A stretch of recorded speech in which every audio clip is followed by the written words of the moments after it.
नमस्कार दोस्तों, जय हिंद साथियों। आप सबका स्वागत है एक बार फिर से पे मिशन न्यूज़ चैनल पर। आज इस वीडियो में हम बात करने वाले हैं चिल्ड्रन एजुकेशन अलाउंस और हॉस्टल सब्सिडी के बारे में। क्योंकि जैसा आप अपने स्क्रीन पर देख सकते हैं, एक एडवाइजरी नंबर 15 जो 7 नवंबर 2024 को जारी की गई है, जिसको सभी कमांड हेडक्वार्टरों में भेजा जा चुका है, जो कि स्टैंडिंग आर्मी पे commission IHQ of MOD army AGS branch ने जारी की है। इस एडवाइजरी का जारी करने का सबसे अहम उद्देश्य यही था कि चिल्ड्रन एजुकेशन अलाउंस और हॉस्टल सब्सिडी को लेकर आज बहुत ज़्यादा डाउट्स इन्वायरमेंट में हैं, क्योंकि DA जो है वो 50% से इंक्रीज हो चुका है, तो इसके रेट बढ़ चुके हैं। इसके साथ साथ इसकी कंडीशंस क्या हैं, क्या क्या एक्शंस करने हैं, क्योंकि अभी जनवरी महीना जाने में है। तो इस साल का जो अभी आपने CA और हॉस्टल सब्सिडी करना है, तो उसके लिए क्या नियम हैं, क्या रूल रेगुलेशंस हैं, क्या फॉर्म है और क्या क्या एक्शन आपने अभी करना अनिवार्य है, जिसके बाद आपको कितनी अमाउंट अब मिलेगी, उसका रेट जो फिक्स किया गया है, इन सब चीज़ों के बारे में आज विस्तार से आपको बताया जाएगा। सबसे पहले आप इसके पैरा 3 में देख सकते हैं कि इसकी कंडीशंस क्या हैं, यानी कि आपको CA और जो हॉस्टल सब्सिडी मिलता है वो किस तरीके से मिलता है, उसकी कंडीशंस क्या क्या रखी गई हैं। जैसा कि आप यहाँ पैरा 1 में देख सकते हैं, यहाँ पर दिया गया है the reimbursement of CA and hostel subsidy can be claimed only to elder serving childrens, यानी कि जो आपके 2 बच्चे हैं बड़े, उनके लिए आप CA और हॉस्टल सब्सिडी क्लेम कर सकते हैं। सिर्फ उस केस में छोड़कर अगर आपके किसी प्रकार से किसी भी केस में अगर मल्टीपल यानी कि आपको ट्विंस बच्चे होते हैं, तो इस केस में आपको तीनों के लिए भी क्लेम मिल सकता है।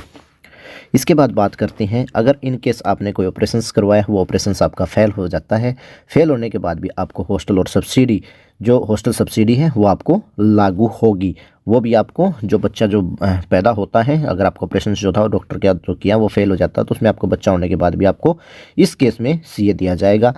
अगर इन केस बोथ आप और आपकी पत्नी दोनों अगर गवर्नमेंट सर्वेंट हैं, तो इस केस में दोनों में से किसी एक को ही CA और हॉस्टल सब्सिडी दिया जाएगा। The reimbursement of CA and hostel subsidy will be done just one in financial year after completion of financial year, यानी कि आपने CA और हॉस्टल सब्सिडी कम करना है जब आपका फाइनेंशियल ईयर क्लोज हो जाता है, तो उसमें साल में एक बार ही आपका किया जाना है। जो पहले क्वार्टरली होता था वो बंद हो चुका है, अब साल में एक बार ही आपको CA और हॉस्टल सब्सिडी क्लेम करना है, जो पूरा साल होने के बाद।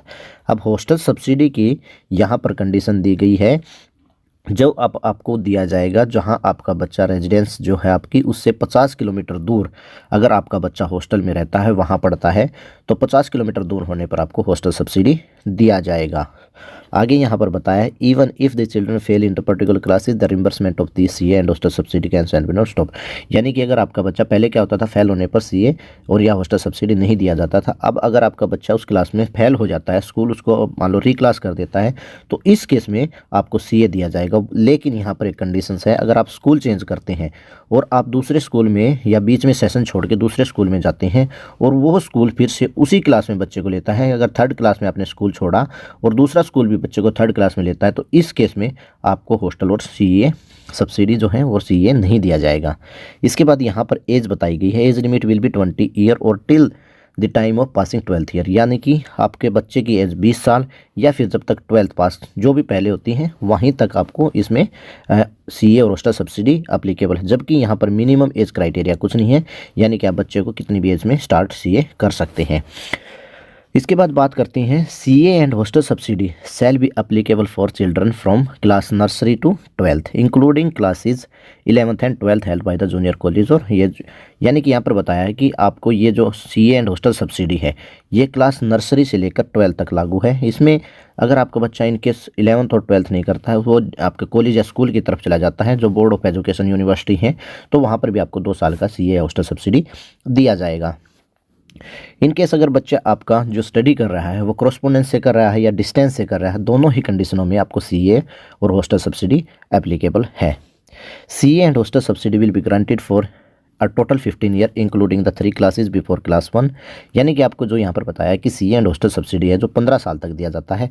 इसमें जो आपका बच्चा पहली क्लास से पहले की जो क्लासेस करता है वो भी इंक्लूडेड है, और 2 क्लासेज वो भी हैं जो ITI या डिप्लोमा करता है, यानी कि 11 और 12th दोनों के लिए अप्लीकेबल है। लेकिन ये इस केस में नहीं है कि आप पहले उनमें डिप्लोमा कराते हैं और उसके बाद या 11-12 स्टैंडर्ड में आते हैं, तो उस केस में आपको सीए हॉस्टल सब्सिडी नहीं दिया जाएगा।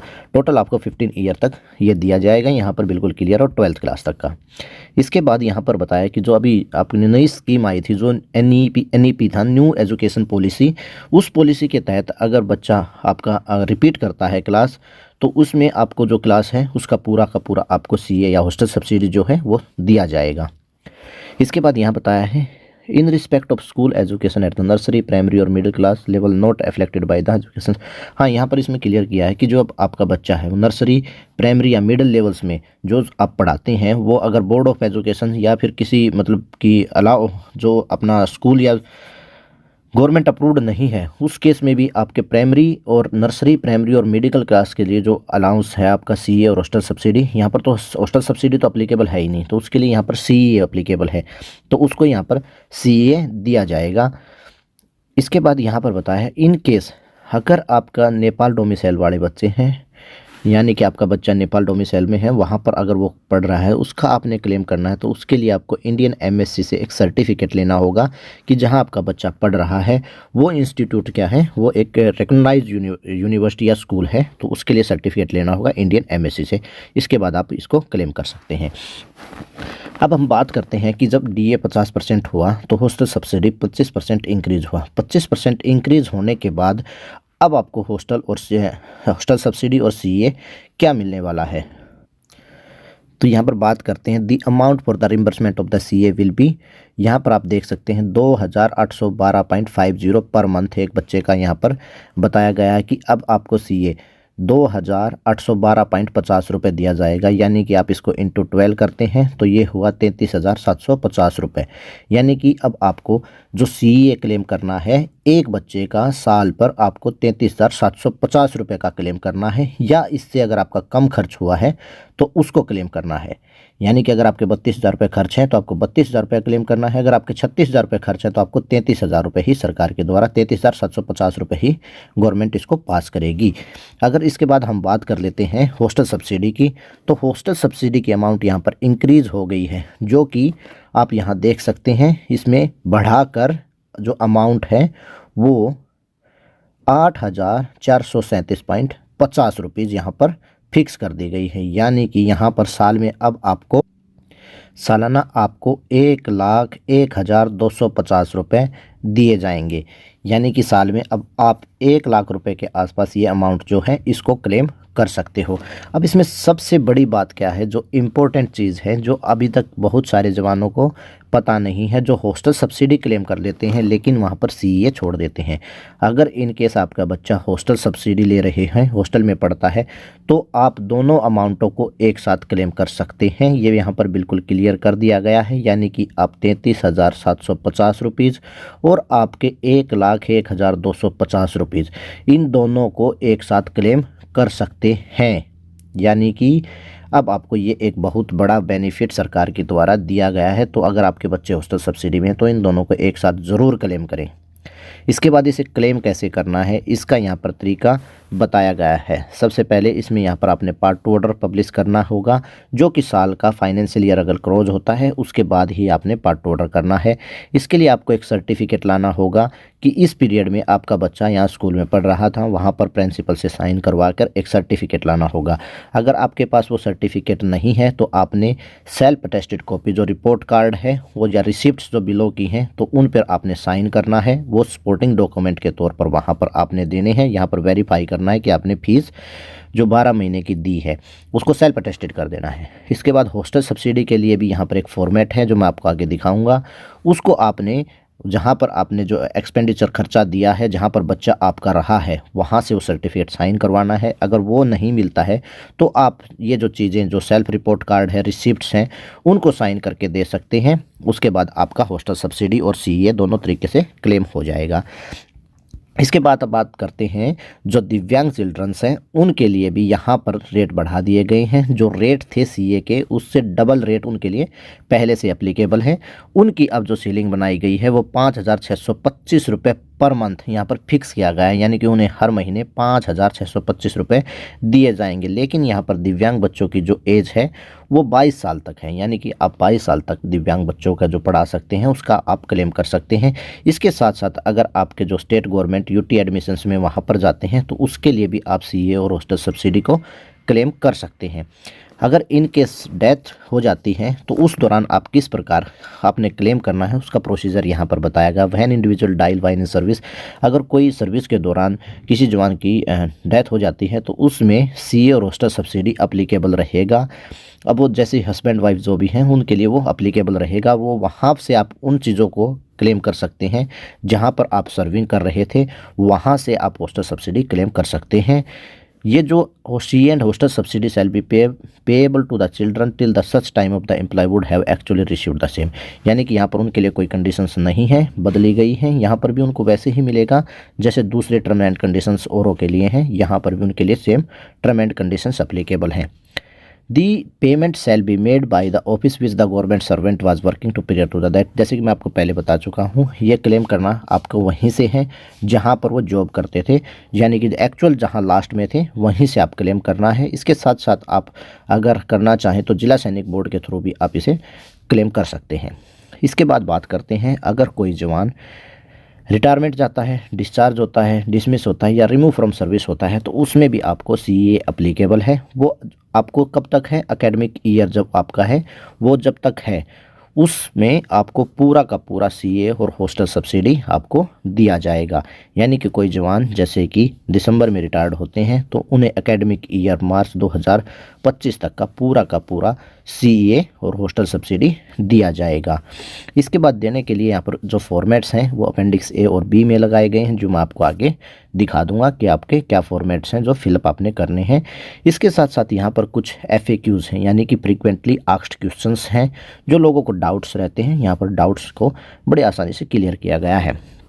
जैसे कि पहले में आप देख सकते हैं, whether reimbursement of the CA third children is permissible to the is not of the claim to the first और सेकंड चार्ज। यहाँ पर बताया गया क्या तीसरे बच्चे के लिए सीए अप्लीकेबल है? नहीं, तीसरे बच्चे के लिए सीए अप्लीकेबल नहीं है। ये सिर्फ आपको पहले और दूसरे बच्चे के लिए ही अप्लीकेबल है। कुछ केसेस ऐसे हैं जिसमें आपका ऑपरेशंस फेल हो जाता है तो उस केस में, या फिर आपको ट्विंस होते हैं तो उस केस में आपको तीनों बच्चे के लिए अप्लीकेबल होता है। इसके बाद यहाँ बताया गया है what type of the fees are reimburse, मतलब किस तरीके की आप फीस को रिम्बर्स कर सकते हैं। इसमें यहाँ पर आप देख सकते हैं tuition fees, admission fees, laboratory fees, जो स्पेशल चार्जेस हैं यहाँ पर उन्हीं को आप क्लेम कर सकते हैं। इसके अंदर आप एक बार की बुक्स और ड्रेसेस को भी क्लेम कर सकते हैं। इसके अलावा आप यहाँ पर देख सकते हैं uniform including the all item clothing prescribe by a day as uniform by the school in respect to the colour.